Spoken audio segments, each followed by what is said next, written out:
पापा और पत्नी। राजू एक बैग लेकर घर के अंदर आया तो पूजा ने अपने पति से पूछा कि यह बैग किसका है। राजू ने पत्नी को कहा कि पापा का बैग है।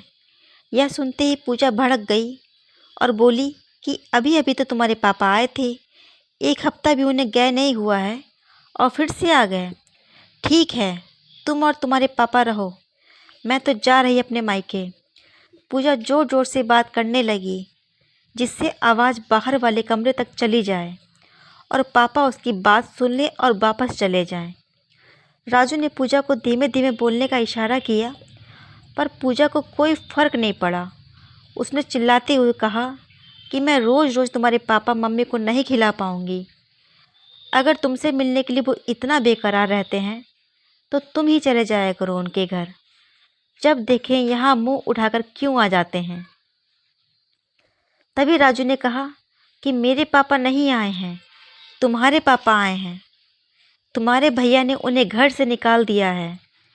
मुझे पता चला तो मुझे लगा कि अगर मेरे भैया मेरे पापा को इस तरह से निकाल देंगे तो मुझे बुरा लगेगा।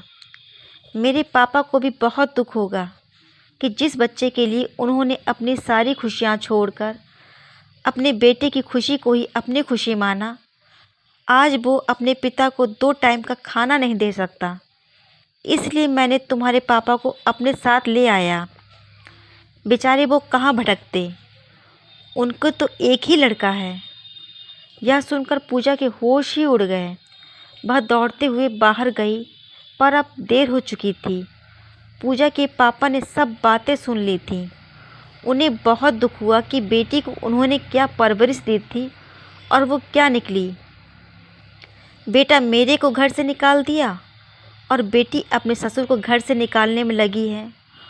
उन्होंने राजू के हाथ से अपना बैग ले लिया और घर से जाने लगे। बेटी ने अपने पिता को बहुत रोका पर पिता नहीं रुके। तब पूजा को अपने बर्ताव और सोच पर बहुत ही शर्म आई। उसे अपनी गलती समझ आ गई।